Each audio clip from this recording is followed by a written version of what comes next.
Assalamualaikum warahmatullahi wabarakatuh. Halo teman-teman semuanya. Perkenalkan, saya Aditya Menteri Bowo dari kelas RKS 2A. Di sini akan mempresentasikan terkait project untuk UTS praktikum pemrograman keamanan web. Di sini ada ide aplikasi saya, yaitu ISUflow ya. ISUflow ini merupakan aplikasi yang dimana men-track isu berbasis Express.js, EJS dan MariaDB atau MySQL. Aplikasi ini tuh dibuat untuk mengelola isu, mulai dari pembuatan isu, assignment ke user, komentar, terus hingga attachment file. Jadi fungsi utamanya tuh biasa user bisa register dan login, terus user bisa membuat isu terkait aplikasi, terus isu bisa diberi status oleh pembuat seperti prioritas atau siapa yang mengerjakan assignment. Terus isu bisa diberi komentar, user juga bisa mengunggah attachment, terus ada isu bisa diedit dan dihapus sesuai hak akses. Terus ada beberapa keamanan webnya juga, hashing password menggunakan Argon2ID, terus session manajemennya dikelola menggunakan Express Session, terus formnya itu dilindungi token CSRF, terus query database-nya itu menggunakan prepare statement untuk mencegah SQL injection, terus ada output EJS di escape untuk mengurangi risiko proses scripting, terus ada upload file divalidasi berdasarkan ekstensi min type, ukuran file dan signature file. Terus akses isu juga dibatasi oleh permission server side. Untuk permissionnya itu admin bisa mengakses semua isu, terus ada reporter bisa mengakses isu yang dia buat, terus ada assignee itu bisa mengakses isu yang ditugaskan kepadanya. Seperti itu. Mungkin kita bisa langsung lanjut ke pengujian ya. Pertama, kita bisa daftar terlebih dahulu. Emailnya bebas ya, yang penting sesuai format, misal asep123@gmail.com. Terus username-nya Asep pintar, Asep_pintar. Terus passwordnya bebas, yang penting memenuhi syarat ya. Di sini syaratnya itu minimal ada 12 karakter, terus ada minimal 1 huruf besar, 1 huruf kecil, 1 angka dan 1 simbol. Bisa kita buat langsung ya.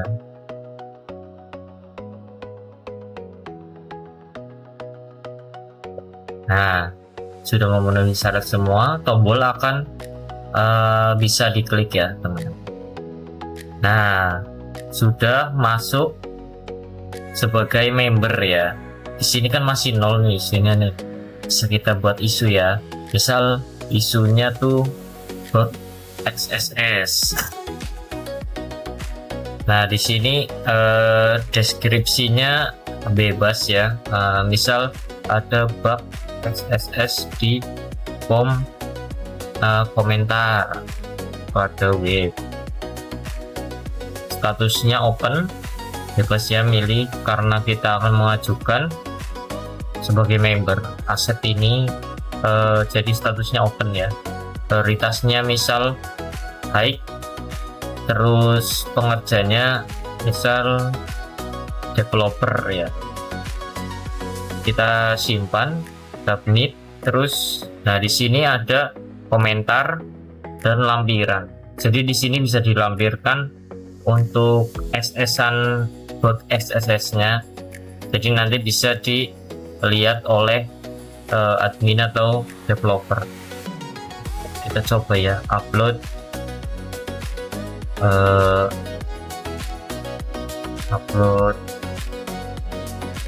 gambar. misal.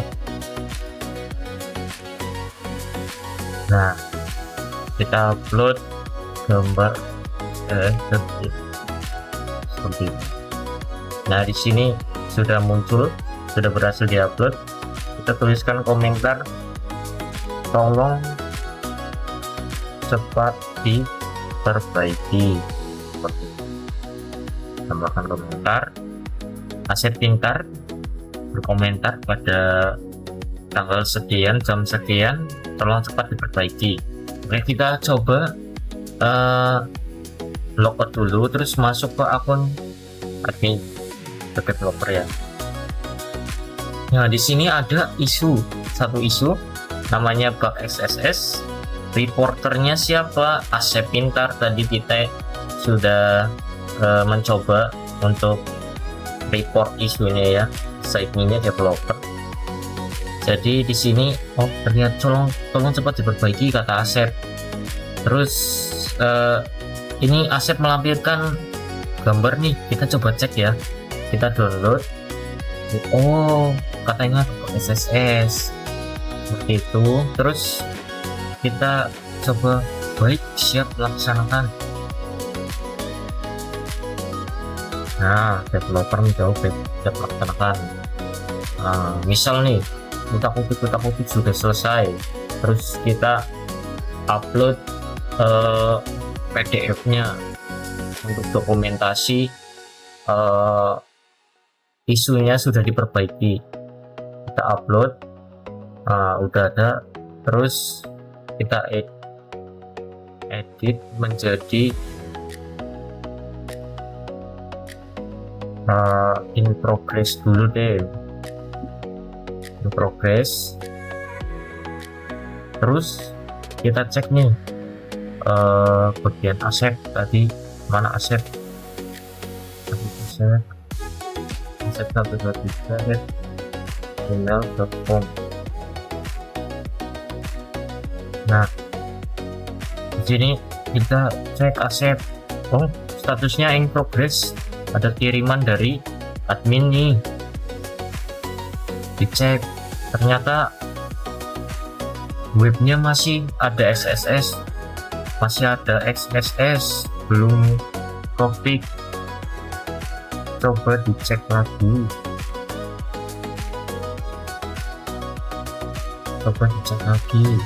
terus kita kirim XSS lagi gambarnya ya. Nah, developer ngecek lagi di sini.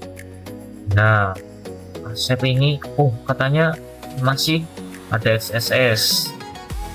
Kita cek lagi, apa sih yang diupload Asep? Iya bener, masih ada XSS. Kita cek lagi, terus perbaiki lagi sama adminnya, sama developernya, kirim. Siap, ini sudah diperbaiki.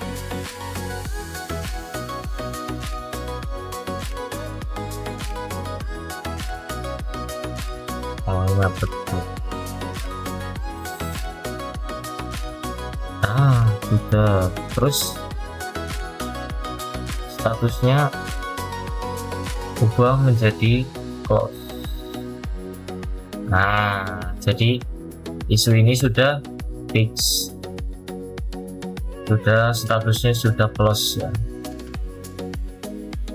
Terus apalagi fiturnya? Nah, di sini kan kita bakalan cek untuk passwordnya itu hashingnya apa sudah berjalan.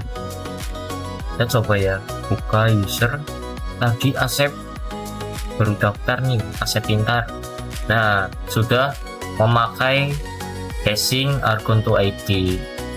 Ini hashing yang direkomendasikan oleh OWASP untuk algoritma terbaik saat ini ya teman-teman. Terus lanjut, gimana kalau kita ngasih payload?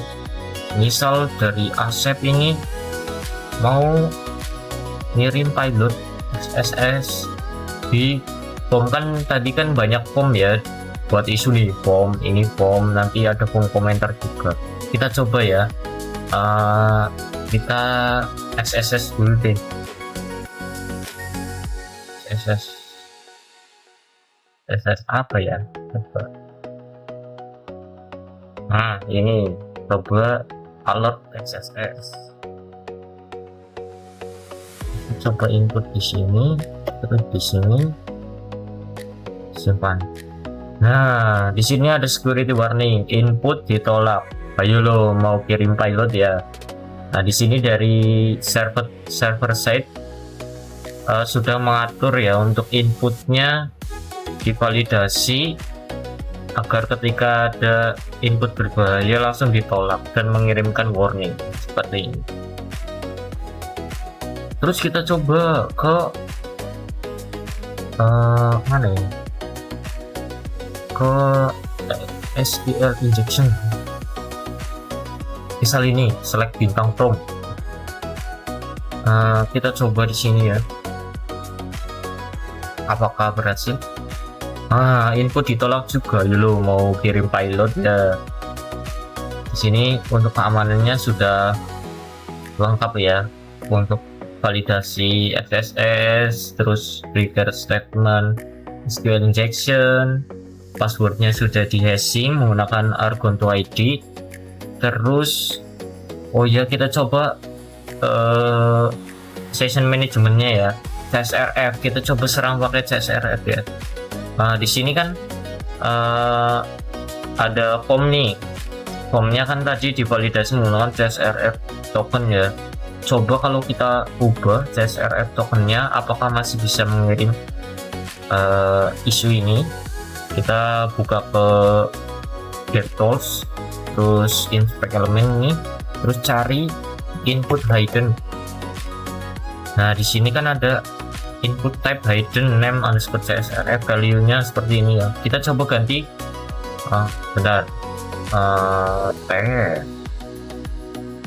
kita coba ganti value-nya menggunakan ABC 123 misal. Bentar, sini apakah bisa disubmit? Boom, ternyata sistem respon terjadi kesalahan, permintaan tidak dapat diproses. Nah, ini akan terjadi ketika validasi tokennya berhasil ya teman-teman. Jadi di sini permintaan tidak dapat diproses, jadi untuk isunya tidak akan masuk ke database selama token CSRF nya itu salah. Nah, untuk session management atau keamanan CSRF sudah ya, sudah aman ini. Lanjut ke file upload. Nah, file upload coba kita cek ya, file upload ya, apakah di sini bisa mengupload PHP RCE atau FLP. Kita coba ya. Nah, di sini ada validasi real time. File harus memakai format JPG, JPEG, PNG, PDF, sama TXT. Coba deh kita rename ke apa ya? Ke jangan ini deh.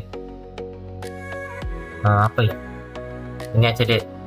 Kan Excel nggak bisa nih. Excelnya kita rename ke Excel kita rename menjadi kan Excel nggak boleh ya, PDF. Coba PDF. Nah, coba kita buka loh, ternyata ini secara real time ya, tipe file terdeteksi tidak sesuai. Gunakan image JPEG, image PNG, application PDF, text plain. Jadi pada web project kali ini saya mengatur agar koreksi tipe filenya itu secara real time, jadi tanpa perlu untuk klik upload terlebih dahulu. Jadi harus terdeteksi ketika kita pilih filenya, kita submit, kalau valid baru bisa klik upload. Kalau terdeteksi palsu kayak tadi nih, Nah ini terdeteksi palsu, cuma diubah extensionnya doang. Signaturnya tetap terdeteksi bahwa tipe file itu salah, bukan PDF, tapi aslinya itu Excel. Jadi terdeteksi dan tidak dapat diupload. Ini mencegah terjadinya serangan RCE atau RRQ.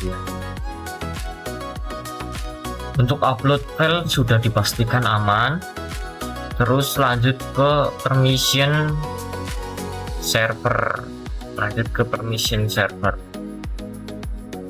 Untuk di bagian permission server itu sudah disebutkan tadi ya, untuk permissionnya di server itu mengatur bahwa role. Nah kita jelasin dulu deh terkait permission server itu apa saja. Permission server itu bertanggung jawab ya untuk mengatur kontrol akses dan otorisasi dalam sistem. Ada manajemen akses pengguna, mengelola haknya untuk membaca, menulis, dan mengeksekusi file dan direktori. Terus ada manajemen tokennya. Nah kita langsung ke project kali ini. Nah project kali ini itu kan tadi hak akses sudah ya, permission server. Dari server itu mengatur bahwa admin bisa mengakses semua isu, terus reporter hanya bisa mengakses isu yang dia buat, terus assignee itu bisa mengakses isu yang dia buat dan isu yang ditugaskan kepadanya. Terus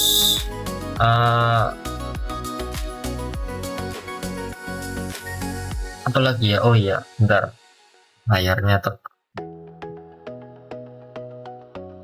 ubah dulu ke anti gravity. Nah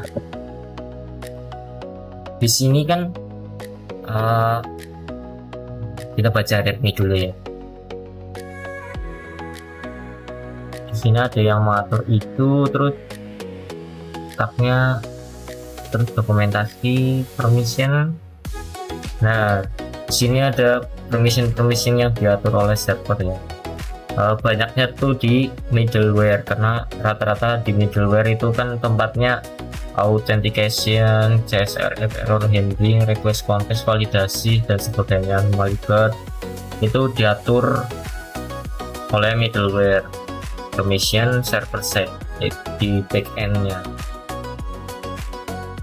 Di sini ada permission attachment, permission di query-nya. Ya ringkasannya seperti tadi ya. Admin mengelola semua isu, reporter bisa melihat isu, buka detail, edit, komentar, upload miliknya ya, hapus, teknik juga seperti itu. Nah untuk di .environment, kita lihat di .environment, di sini ada keamanan, istilahnya mengurangi resiko. Di sini menggunakan db name, isu db usernya, isu up. Ini biasanya kan rata-rata orang-orang pakai project itu menggunakan root ya, biar biasanya sih biar nggak ribet bikin user baru, permission baru, segala macam. Namun ini lumayan penting karena ketika mengalami credential leak, dan di sini adalah root, maka database yang ada pada server tersebut, server database-nya ya, bukan server webnya, server database-nya itu akan seluruhnya terdampak gitu. Kalau khusus untuk user ini kan cuma berdampak kepada web server yang bocor, yaitu isu DB ini. Cuma kalau usernya root, bisa ke expose semua database yang ada pada user tersebut, user root. Jadi ketika satu server database digunakan oleh banyak aplikasi, maka nantinya ketika salah satu aplikasi kredensial mengalami kredensial leak atau kebocoran kredensial, nanti akan terdampak pada aplikasi lain. Jadi untuk teman-teman semuanya direkomendasikan untuk membuat user baru yang khusus untuk masing-masing aplikasinya. Terus di sini ada session management, ada session idle dan session absolute. Nah, di sini untuk session idle itu berfungsi untuk otomatis logout ketika 30 menit tidak ada aktivitas. Jadi ketika pada web tadi itu ketika user diam saja tanpa aktivitas pada web tersebut, nanti akan otomatis logout dalam 30 menit. Nah, untuk idle seperti itu. Untuk session absolute gimana? Nah, untuk session absolute itu satuannya jam ya. Jadi untuk session absolute ini ketika user sudah beraktivitas selama 8 jam itu akan otomatis logout. Jadi harus memperbarui sesi. Ini bisa diatur di .environment seperti ini.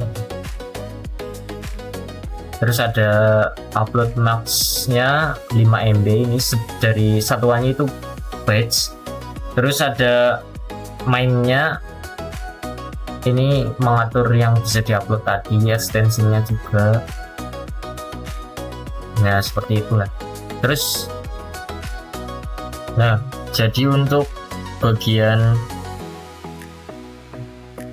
upload di sini server mengatur bahwa ini menjadi private bukan public, jadi tidak akan bisa diakses pada URL, tidak bisa diakses pada URL.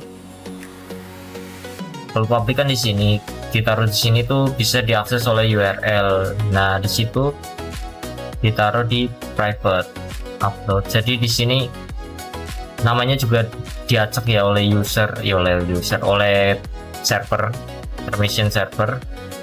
Jadi upload ini tidak bisa diakses oleh user melalui endpoint, seperti itu ya.